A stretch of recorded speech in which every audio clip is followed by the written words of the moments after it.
Oi, tudo bem? Tem vídeo novo chegando com mais conteúdos para você. Organize seu material e curta ao máximo a aula que vem por aí.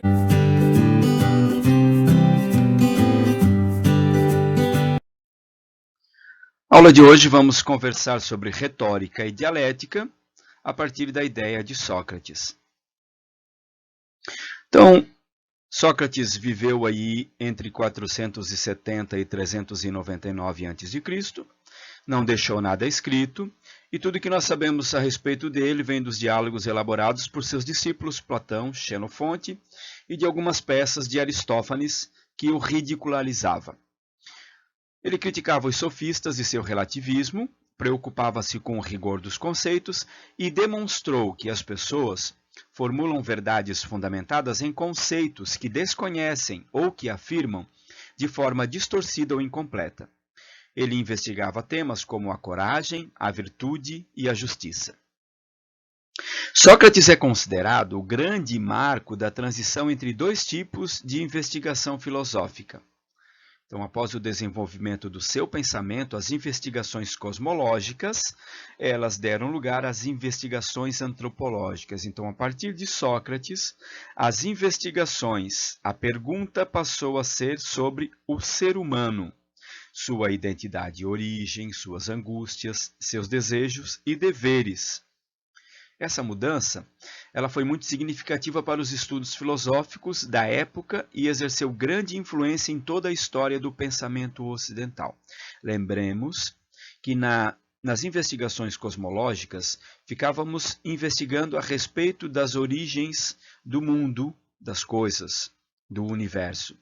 E a partir então de Sócrates, passamos a perceber o ser humano como centro das investigações.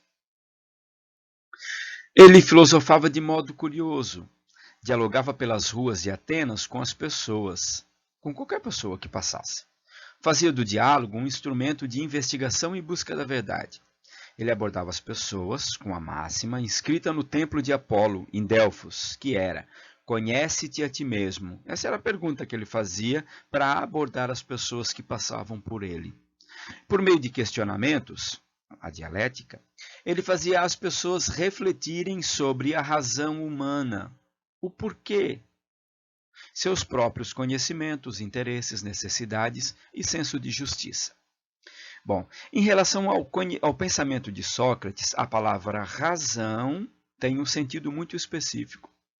O pensamento socrático, revelado pelas obras de Platão, descrevia o ser humano como essencialmente racional e identificava a razão como a virtude. O bem era apontado como a ideia mais sublime, identificando-se com a beleza e com a verdade. Sendo assim, o ideal de conduta virtuosa era representado pelo filósofo, aquele que se dedicava à investigação racional da realidade, em busca do conhecimento verdadeiro. Afinal, para Sócrates, conhecer a verdade e agir de acordo com o bem eram aspectos inseparáveis. Aqui, então, nós temos uma imagem de Sócrates fazendo uma conversa com pessoas que passavam ao seu redor ou que ele encontrava na praça. O método socrático era composto de dois momentos. Então, como que ele fazia essa abordagem e essa conversa com as pessoas para fazer com que as pessoas entendessem e fizessem um pouco de conhecimento? Então, ele usava a ironia e usava a maiêutica. A ironia, ela destruía o pensamento do adversário, deparando-se com as contradições do seu saber presumido, aquele saber que a pessoa acha que sabe, que tem. Conduzia seu interlocutor a descrever o que ele acreditava saber sobre determinado assunto. Demonstrava que esses supostos conhecimentos eram vazios, contraditórios e sem fundamento. Aqui, em ironia, Sócrates não queria humilhar as pessoas.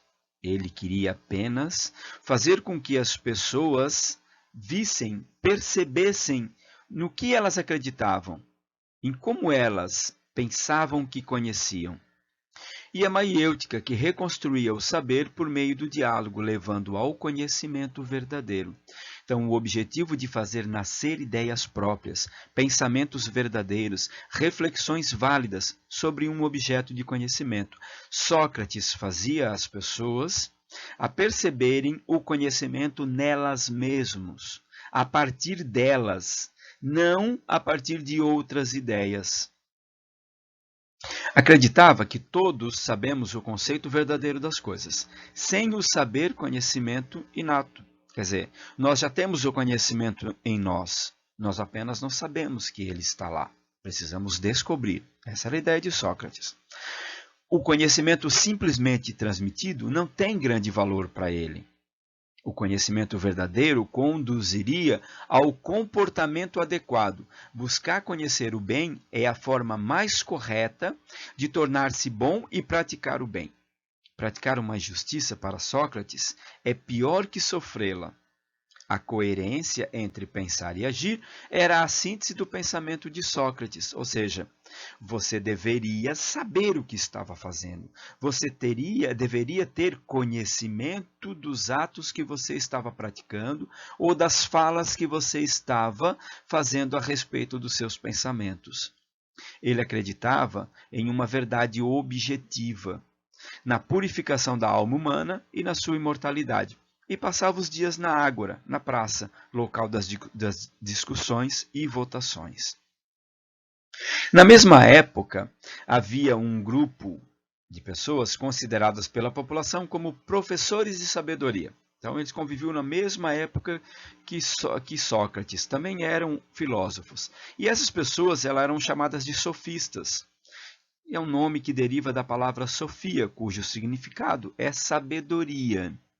Eles exerciam uma prática de ensino itinerante e remunerada, ou seja, eles recebiam pelo trabalho deles, eles recebiam para ensinar outras pessoas.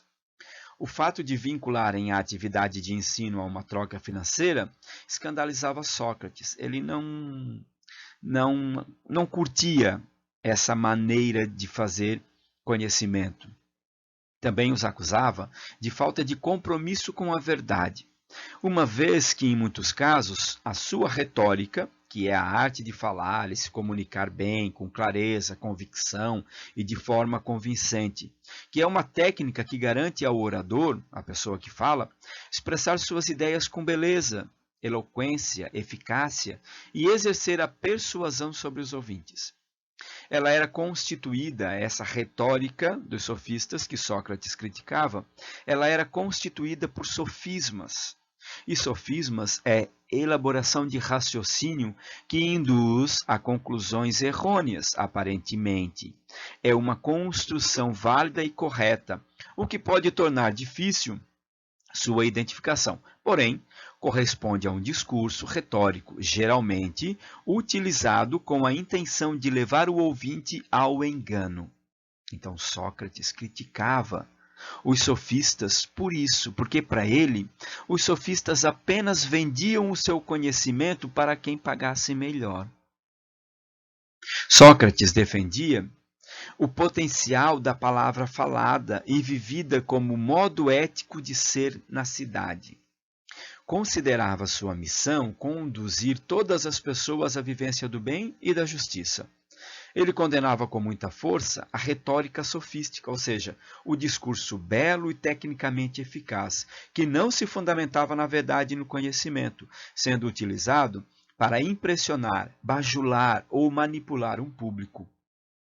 Em 399 a.C., Sócrates foi condenado à morte pela ingestão de um veneno chamado cicuta.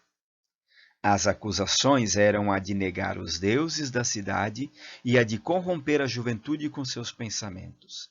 Mesmo tendo oportunidade de se desculpar ou de fugir, Sócrates preferiu manter e defender o seu posicionamento. Ele ficou ali, ele não fugiu da sua condenação. Não porque ele achava ou considerava que de fato ele deveria ser condenado, mas porque ele queria cumprir aquilo que ele pensava e aquilo que ele pregava aos outros. Ele morreu ao lado de seus amigos, enquanto ainda dialogava com eles. Curtiram o conteúdo? Espero que vocês tenham aproveitado ao máximo a aula de hoje. Estou produzindo novos conteúdos e, em caso de dúvida, não esqueça de acessar o chat. Espero vocês no próximo vídeo. Tchau!